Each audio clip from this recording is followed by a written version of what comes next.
The Sony A7V is finally here, and it didn't take long for some criticism to start. I've been shooting with it non-stop, and unlike most people online, I've actually opened the RAW and video files.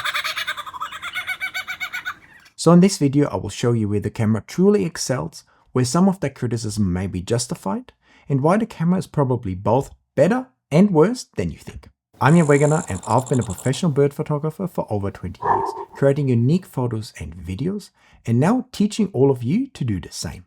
And if you want to learn how to transform your RAW files into stunning final masterpieces with ease, or need help to dial in the best camera settings, check out my Lightroom and Photoshop masterclasses, as well as my camera setup guides linked below. I know that will help you a lot. When you grab the A7V for the first time and you're familiar with some Sony cameras, you will feel right at home. It's basically identical to the A7R5 and also feels very similar to the A7 IV. It's a good design with easy to reach buttons and good customization options all over the camera. It also comes with my favorite rear LCD screen design, in this case having a resolution of 2.1 million dot. And what's so awesome about it is that it basically twists and folds in all directions, giving every shooter exactly what we want. To make the screen bright enough to see on sunny days, I actually had to go into the menu and go to the sub-menu and select sunny weather, and only then I felt like the screen was bright enough. On the brightest manual setting, it was still kind of dark in certain situations. Compared to the higher end A12 or A9 III, the A7V has no front C5 button, which is a little bit disappointing because it's the ideal option to use for speed boost if you're doing back button shooting like I do.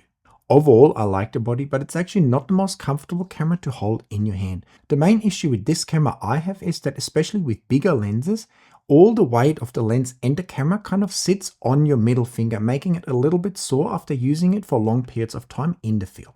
Definitely not a deal breaker, but the camera without the battery grip feels nicer with smaller lenses.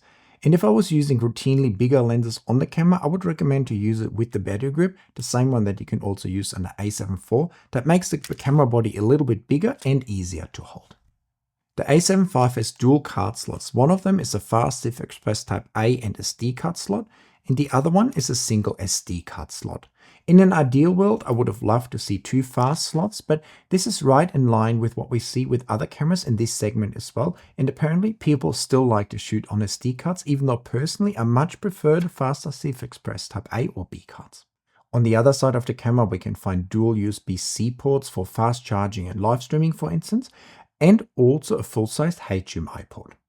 Inside the camera we can find a 33 megapixel BSI partially stacked sensor, which not only gives us much more frames per second, but also much faster readout speeds compared to the A7 IV, for instance. The sensor is able to deliver us 14-bit RAW files across the board with the mechanical and the electronic shutter, and on top of that has also increased dynamic range, which should give us amazing image quality in the field. Maybe the most surprising and slightly disappointing fact about the sensor was the readout speed of only around 12 to 13 milliseconds.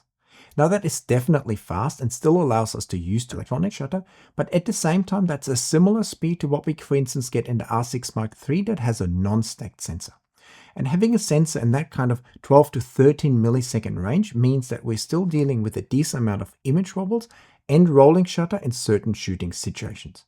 Now when I was photographing larger subjects this wasn't an issue at all, but when I was photographing small red drum parrots in flight, I definitely got a fair amount of images where the wings were kind of stretched or distorted, kind of rendering the images unusable.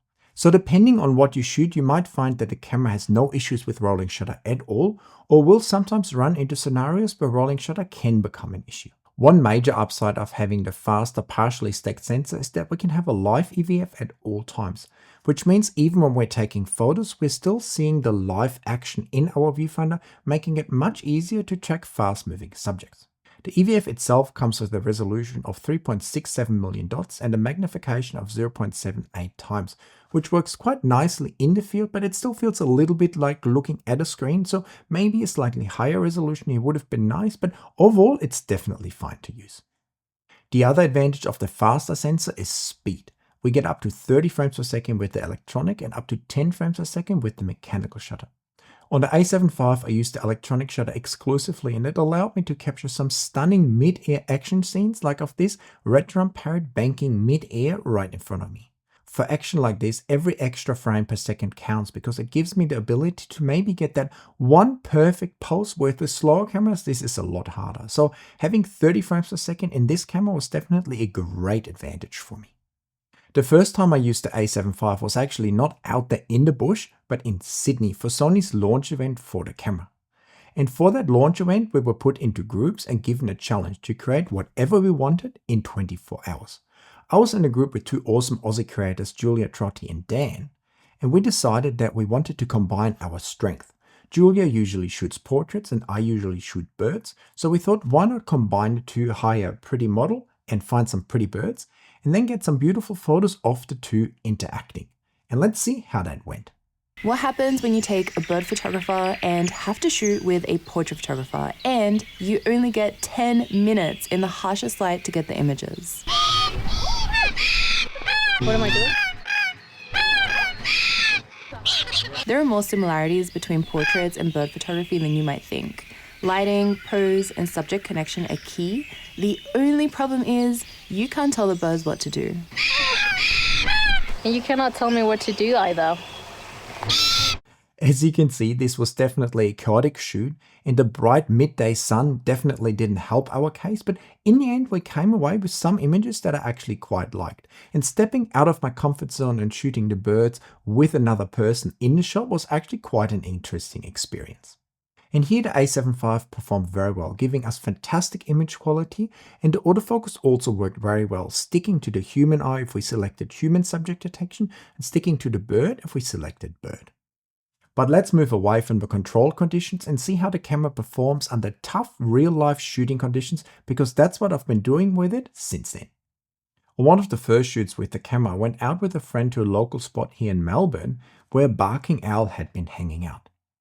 This owl makes the most amazing kind of woof woof call, hence the name, and usually likes to hide high up in the canopy. When I was there, I got quite lucky because the owl was being chased around by a goshawk, and so from time to time it would actually hide in a tree hollow. And later on the owl climbed out of the hollow again, sitting right in front of it, staring at me and giving me some awesome opportunities to shoot some beautiful shots. Now I was using the 400 to 800mm lens, which is wide open at f8, and I was confronted with kind of low light situations late in the day, so I definitely had to crank up the ISO, but the autofocus and camera overall performed very well, still giving me some very nice and clean usable images even in low light situations with the higher ISO. That day I also got my first taste of the great autofocus that this camera has. We were walking through a field when we suddenly spotted a group of red-rumped parrots that were flying from the left to the right. So we quickly positioned ourselves in a good spot, and whenever one of the red-rumped parrots would fly up, I tried to lock onto it and fire it away.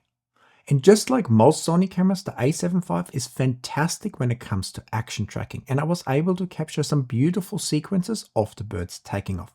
From time to time I heard a bit of swearing from my mate right next to me because he was using a camera from a brand with a capital C that had a bit more of a hard time locking onto these fast moving parrots than I had with the A7V and the 400 to 800mm lens.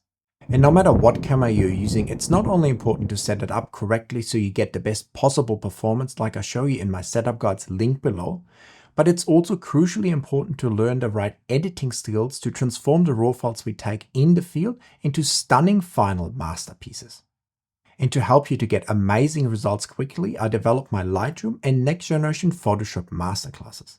In my masterclasses, I teach you my easy to follow workflow step by step and show you the most important tools and techniques needed to master image editing and get amazing results from your own raw files ready to be shared with the world.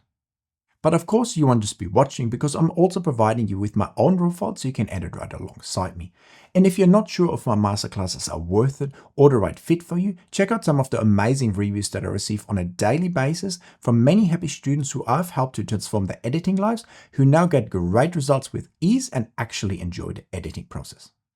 So if you need help to set up your camera for maximum performance, or finally want to get better at image editing and truly make your raw files shine, check out my setup guides and masterclasses linked down there in the description. I know they will help you a lot. What helped me to achieve some of these shots as well is Sony's great implementation of pre-capture, not only in their higher-end cameras, but now also in the A7V. Overall, for me, it's the best and most reliably working pre-capture implementation on the market. It also comes with great customization options. We can set the pre-capture time anywhere from like 0.01 or 0.1 second to 1 second. And it also tracks the subjects very well when we're in pre-capture mode. So the combination of great working pre-capture and great tracking autofocus definitely stood out to me on this camera, and is something that we can usually only find in higher end Sony cameras like the A1 II or the A9 III. I mentioned the buffer here because on the A7V it's unfortunately quite small. If we're shooting in full lossless RAW files, we get 30 frames a second, but only 40 files in our buffer, which only allows us to shoot for just over a second, which is definitely not enough for fast moving action. So to be able to shoot enough action before hitting the buffer, I was forced to shoot in compressed RAW, which still gave me good image quality, and then the buffer lasted just enough for most action moment. If the action extended beyond 3, 4, 5 seconds, then I could still hit the buffer, but in most shooting situations, then it was fine. But overall, I think a larger buffer would have been nice, and this is actually true for all brands. If you're giving us 30, 40, 50, 60 frames per second, please also give us large enough buffers. For all of you who love third-party lenses, you may be a little bit disappointed to hear that some of the functions are not available on the A7V. Most noticeably, you won't be able to shoot at 30 frames per second if using those third-party lenses. What stands out on the A7V is the amazing battery life. It uses the same batteries that many other Sony cameras do as well, the NPF-Z100 batteries, but battery life is actually dramatically expanded. And this is due to Sony's new chip design in this camera. So on a day where I took over 10,000 images, I only needed 1.5 batteries to get me through that whole day, which on most other cameras I probably would need at least 3 to 4 batteries. So at first I thought the extended battery life is just sort of marketing talk, but in the field this actually really showed. I was quite impressed how many shots I was able to get on just one battery. When it comes to the image stabilization, overall it was surprisingly good. But compared to the competition, especially with longer lenses, Sony still lags a little bit behind. Handheld slow shutter speed photos are okay, but especially handheld video with longer lenses like a 400 to 800 for instance, still can be quite shaky in certain situations, and you really have to stabilize your position and then maybe breathe out and hold your breath to be able to get somewhat smooth video that then is stable enough in post-production to be able to use it. However, I was quite happy to see that I was able with some good techniques to still get away with handheld video that turned out very nicely. And overall, compared to all other Sony cameras, I would rank the A7V amongst the best when it comes to the IBIS image stabilization combo. To make it even easier to do handheld video, the A7V now also comes with Sony Active Dynamic Image Stabilization, which is nice, makes it very stable, but at the same time crops quite dramatically into your frame, so usually I stay away from it. One of the greatest challenges for any camera is photographing the fastest bird in the world, the peregrine falcon. I was already a little bit late in the season, so all the babies had already left the area, but the one morning I went to one of my favorite spots, a male that I had been photographing for many years showed up with a lorikeet in its claws. These birds don't usually let you approach too closely, so I had to use the 400 to 800mm lens with the 1.4 teleconverter attached, but I ended up with quite a nice image. And after that, I was lucky because the bird decided to sit on a couple more perches, allowing me a somewhat close approach and some beautiful images. At one stage, I noticed that the bird was just about ready to take off, so I locked on with the autofocus, activated pre-capture and waited for it to jump off the rock, and in almost no time, he did. And the camera was able to perfectly track it and gave me a full sequence of nice and sharp images, which I was very impressed with. So while the action tracking and autofocus is next level good, the sort of subject detection for easier perch subjects, maybe birds in the grass or in the tree, is a little bit lackluster like on all other Sony cameras as well. And sometimes I can't even find a somewhat obvious target sitting right in front of you. However, to circumvent that, you can either use like spot autofocus or smaller zone, tell the camera what you want to focus on, and after you give it that initial nudge in the right direction, it can then also find and track the subject quite well, even when it's obstructed. But initially finding the subject by itself with a larger zone or the wide area tracking is somewhat difficult for these cameras. And if you want to see how Canon's, Nikon's and Sony's autofocus perform and compare to each other, I made a video not that long ago where I show you exactly the strengths and weaknesses of each autofocusing system and how they perform in the field. And if you need help with setting up your camera and dialing the perfect settings, especially for the autofocus, check out my Canon, Nikon and Sony setup guides that are also linked for you down there in the description. That will help you tremendously in dialing in the best settings for your camera bodies. And the best thing is I'm also providing you with my camera setup file so you can install all my settings with just one click. Sony also added a new subject detection mode to the A7V called Animal/Bird, which basically combines animal and bird tracking into the one mode, but I found it to be quite unreliable, and either pure animal or pure bird mode worked much better. There were scenarios where I had Animal/Bird selected and it could not find the bird, whereas when I then jumped over to bird, it could suddenly find the bird. So in most cases, I would recommend that you're either dialing in animal if you're shooting animals, or birds if you're shooting birds. It will give you better results. In good light, and especially with the subject a little bit larger in the frame, the camera and autofocus performed extremely well, but even in low light situations, the autofocus and camera were still able to give me good image quality and lock onto my target quite quickly. And even this tiny grey rose robin wasn't too much of a challenge for the camera to lock onto, even though generally with smaller subjects it's advisable that you first focus on it with the spot autofocus and then change over to a larger zone with tracking or the wide area. Using high ISO in low light shooting situation works definitely quite well on the A7V, and I got decent image quality and good autofocusing performance. And once all the noise reduction softwares are fully updated and support the A7V, the results will be even better. I use the camera routinely with good results at ISO 3200, 6400 and 12800, and if you need to, you could push it even higher. Of course, lower ISO files will have less noise and more details, but even high ISO files cleaned up very well and still had a decent amount of detail too. So overall, the speed, action autofocus and image quality are definitely a dramatic upgrade to the A7 IV in my opinion at least. And the A7V now also sits very well positioned in that mid-level segment in the market. And if you want to see more how the camera compares to maybe the Nikon Z6 III and the Canon R6 Mark III, I'll make a comparison video very soon. The most criticism the A7V received was from video shooters who would have loved to see open gate recording and maybe RAW or 7K recording in the A7V, but we got none of that. This probably doesn't matter for most users, but it's something that would have definitely been nice, especially for the ones of us that are forced to shoot horizontally for YouTube videos, for instance, but then would also love to have as much space as possible to crop vertical videos out of the horizontal videos. The video specs on the A7V overall are quite impressive. We get oversampled 4K up to 60 frames per second, and we can also choose whether that's uncropped or with a slight crop applied, which is a great feature. And then we also get 4K 120 frames per second, but that actually comes with a 1.5 crop.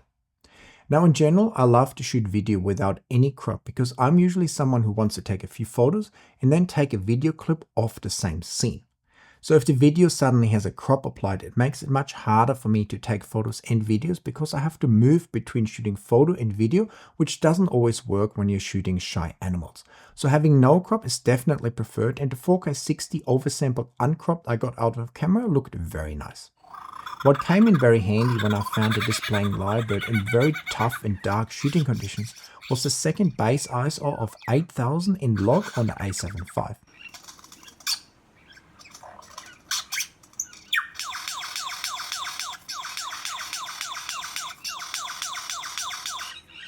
This allowed me to still get nicely well exposed video even in this dark forest that also wasn't too noisy and cleaned up very well.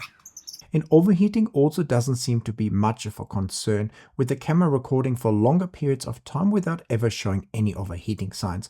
Although I must admit I wasn't in Queensland where it's hot this time, I was in Melbourne and was only around sort of 20 degrees Celsius. So while some of the fancy features may be missing, the overall performance was still impressive. To be honest, I must admit that I'm quite surprised how well the A7V performed for fast action photography. This is the kind of performance that I'm normally only getting from top level cameras like an A1 II or an A9 III. But those cameras, even though they have no rolling shutter, basically also cost more than double the price. So the performance and value for money is definitely quite attractive in this camera.